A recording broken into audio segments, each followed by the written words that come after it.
कल्लो by, तेरे से एक काम ठीक से नहीं होता है ना। सुबह से देख रही हूँ ये गैस चूल्हा कब साफ होगा। इस पर भी तेरे रंग जैसी कालस लगी हुई है। चल अब इसे मेरी तरह एकदम गोरा चिट्टा कर दे।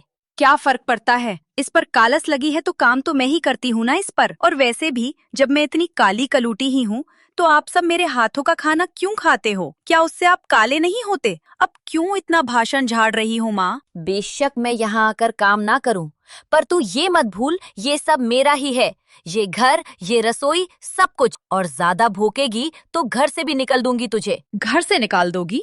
माँ, कुछ ज्यादा ही ऊंचे सपने नहीं देख रही हो? अगर मुझे घर से निकाल दोगी तो सारे पड़ोस में आपकी ही बदनामी होगी, मेरा कुछ नहीं जाएगा। बिमला की बेटी का रंग बहुत सांवला था। दोनों को देखकर लगता ही नहीं था कि दोनों माँ बेटी है। बिमला ने अपनी बेटी को बचपन से ही हमेशा उल्टी सीधी बातें सुनाई हैं, जिसकी वजह से घर में रोज रोज कलेश होते थे और कलेश से बिमला का पति और बेटा दोनों परेशान हो चुके थे। बिमला, तुम क्यों रोज अपनी ही बेटी को उल्टा बोलती हो, उससे लड़ती हो? और तुम्हारे ऐसे करने से ही वो आज तुमको जवाब देना सीख गई है और हमेशा चिड़चिड़ी रहती है। अजी आप चुप रहिए, ये सब मुझे क्यों सिखा रहे हो? अपनी बेटी को सिखाओ ना। ये अपनी माँ से इतनी बदतमीजी से बात करती है। आप इसे तो कभी कुछ नहीं कहते, बस मुझे ही सुनने का ठेका ले रखा है अपने। बिमला, तुम ये गलत कर रही हो। देखना एक दिन बहुत पछताओगी तुम अपने इस रवैये से। चंद्रपाल के 1000 बार समझाने का भी कोई फायदा नहीं था, क्योंकि बिमला को किसी की बात सुननी ही नहीं थी। इसलिए अब घर के सभी लोगों ने बिमला को समझाना ही छोड़ दिया था। ऐसे ही समय गुजरता है और फिर वो दिन आता है जब बिमला के इकलौते बेटे की शादी होती है। सभी शादी के लिए निकल रहे होते हैं। तभी बिमला, एक कल्लू, तू कहाँ जा रही है इतनी सज धज के? अपने भाई की शादी में मैं नहीं जाऊंगी तो और कौन जाएगा? तुझे कोई नहीं पूछेगा वहाँ आई बात समझ। और ना तुझे शादी के लिए हमने न्योता दिया, तो घर में पड़ी रह चुपचाप। और वैसे भी वहाँ किसी ने तुझ जैसी कल्लो को देख लिया ना, तो क्या पता हमारी बहू शादी के लिए ही माना ना कर दे। कोई यकीन नहीं करेगा कि इतने सुंदर लड़की बहन एक काली माता है। चलो जी सब चलते हैं अब। मेरी बात सुनो माँ, आप कोई नहीं होती मुझे रोकने वाली। हाँ, अगर मेरा भाई या मेरे पापा माना करेंगे तो मैं नहीं जाऊंगी, लेकिन आपकी तो मैं एक बात नहीं सुनूंगी और ना ही मानूंगी।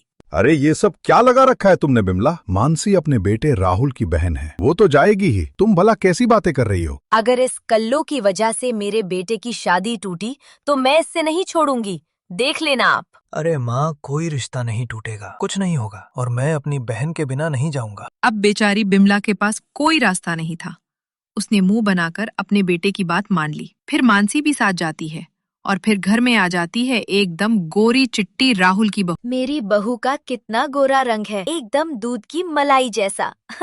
एकदम अप्सरा लग रही है। बिमला ने अपने बहू कोमल का गृह प्रवेश किया और फिर अंदर बुलाया। हाँ, मेरी प्यारी सी बहू, तुम थक गई होगी ना, मैं तुम्हें तुम्हारे कमरे तक पहुंचा देती हूँ। कल्लो बाई, मेरा मतलब मानसी, अपनी भाभी को जरा उनके कमरे तक छोड़ा। मानसी गुस्से में मुंह बनाकर अपनी भाभी को कमरे में छोड़ आती है। कितनी अच्छी है मेरी सास, लेकिन ये मेरी नंद इतना गुस्से में क्यों थी? खैर जाने दो, शादी में थक गई होंगी शायद। कोमल को अभी घर के माहौल के बारे में कुछ भी नहीं पता था। उसे लगा उसकी सास और नंद बहुत अच्छे बर्ताव की है। अगले दिन कोमल बहू की पहली रसोई होती है और कोमल तैयार होकर किचन में आती है। हाय, कितनी सुंदर है मेरी बहू। जैसा तेरा नाम कोमल है वैसी ही है बहू तू, एकदम दूध की मलाई जैसी। अरे मम्मी जी, आप तो मेरी कुछ ज्यादा ही तारीफ कर रही हो। दोनों सास बहू रसोई में खड़ी होकर हंस रही थी, बातें कर रही थी। तभी वहाँ मानसी आती है। आय हाय, बस इसी की कमी रह गई थी। एक तरफ मेरी सुंदर बहू और दूसरी तरफ कल्लो बाई की कल्ली शक्ल। ना तो इसका मन अच्छा है और ना ही इसका थोपड़ा अच्छा है। मानसी ने बिना किसी से कुछ बोले ही खाना बनाना शुरू कर दिया था। ये देखकर कोमल कहती है, अरे मानसी दीदी, आप खाना क्यों बना रही हो? मैं बना देती हूँ। हर दिन ही मैं अपने लिए खाना बनाती हूँ, आप दूर रहो मुझसे, मैं खुद बना लूंगी और मेरी रास्ते में आने की कोई जरूरत नहीं है। मानसी का ये जवाब सुनकर कोमल दुखी हो जाती है। उसे समझ नहीं आता कि उसकी नंद ने उसे ऐसे क्यों बात की। तभी बिमला कहती है, अपना मुंह बंद रख। अगर आइंदा मेरी गोरी बहू से कुछ कहा ना तो अच्छा नहीं होगा तेरे लिए। आई बात समझ में कर लो। चलो कोमल बहू, हम बाहर बैठते हैं। पहले ही दिन सास और नंद का ये बर्ताव देखकर कोमल को कुछ समझ नहीं आता। फिर कोमल अपनी सास से पूछती है, मम्मी जी, मानसी दीदी का बर्ताव और आपका बर्ताव मुझे कुछ समझ नहीं आया और आप दीदी को कल्लो कहकर क्यों बुलाती हो? कोमल, मेरी प्यारी बहू, तुम मेरी बात ध्यान से सुनो। तुम्हारे किए भी अच्छा रहेगा। एक तो मुझे इसका रंग बिल्कुल पसंद नहीं, एकदम कल्ली माता है। और चलो रंग भी देखा जाए, इसके तो गुण भी काले ही है। तूने तो देखा अभी कैसे जवाब देती है। हाँ, ये तो सही कह रही हो मम्मी जी। आप ऐसा नहीं करना चाहिए था मानसी दीदी को। अरे चल बहू, क्या दीदी दीदी भी बुलाती है उसे? जब कोमल को समझ आया कि सास ही अपनी बेटी को कुछ नहीं समझती, तो बहू क्यों अपनी नंद को कुछ समझेगी। और कोमल भी सास की तरह मानसी के साथ करने लगी थी। अगले दिन जब मानसी रसोई में बर्तन धो रही थी, तब वहाँ कोमल आती है और मानसी से बर्तन धोते हुए प्लेट गिर जाती है। हाय मम्मी जी, जल्दी आओ। ये देखो, इस कल्लो नंद ने इतनी महंगी प्लेट गिरकर तोड़ दी। हे भगवान, ये लड़की किसी काम की नहीं है। जब से पैदा हुई है तब से घर में कुछ ना कुछ अपशगुन ही हो रहा है। बस अब और नहीं, कुछ तो इसका करना ही पड़ेगा अब। अरे मम्मी जी, मैं क्या कहती हूँ, इस कल्लो के हाथ पीले कर दो अब और शादी करके निकल दो इससे घर से।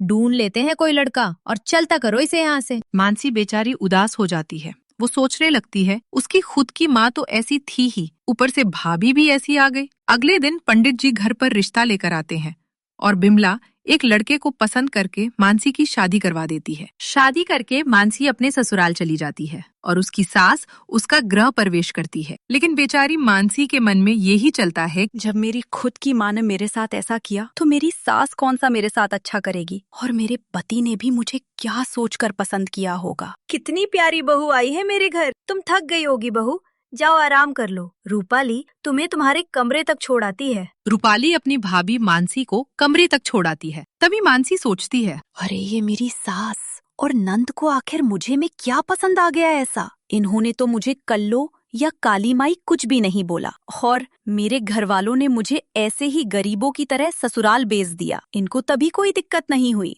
मानसी का ये सब सोचना भी बिल्कुल सही था, क्योंकि उसको अपने मायके में कभी प्यार नहीं मिला और ना ही किसी ने उसको इतना खास समझा। अगले दिन मानसी रसोई में अपनी पहली रसोई के किए जाती है। अरे भाभी, आप कितनी सुंदर लग रही हो। बिल्कुल सही कहा रूपाली तूने, तेरी भाभी बहुत प्यारी लग रही है। मानसी बहू, आज तुम्हारी पहली रसोई है। सबको अपने हाथों से कुछ मीठा बनाकर खिला दो आज। जी ठीक है माँ जी, मैं सबके लिए हलवा बना देती हूँ। मानसी सभी के लिए हलवा बनाती है और सबको हलवा परोसती है। अब मानसी में तो अपने मैके में हमेशा से ही खाना खुद बनाया था, इसलिए मानसी को खाना बनाने में कभी कोई परेशानी नहीं हुई। हलवा सबको बहुत ही स्वादिष्ट लगता है। अरे वाह बेटी, ये हलवा खिलाकर तूने आज मेरी माँ की याद दिला दी। वो भी बहुत ही स्वादिष्ट बनाया करती थी। देखा जी, मैंने कहा था ना, मेरी मानसी बहू लाखों में एक है। बहुत अच्छा हलवा बनाया है बहू तुमने हलवा। एकदम अन्नपूर्णा बहू आई है मेरे घर। सभी हलवा खाकर अपने अपने काम के लिए चले जाते हैं। तब मानसी बर्तन धोते धोते खुद से ही बातें कर रही होती है। अरे ये कैसे लोग हैं, इनको मुझे में कोई कमी नजर क्यों नहीं आती। मुझे लगता है सब नाटक कर रहे हैं। एक काम करती हूँ, एक प्लेट तोड़ देती हूँ, फिर पता चलेगा ये कैसे करते हैं मेरे साथ। क्या हुआ बहू, ये आवाज कैसी थी? हाँ भाभी, क्या गिरा? ये कैसी आवाज थी?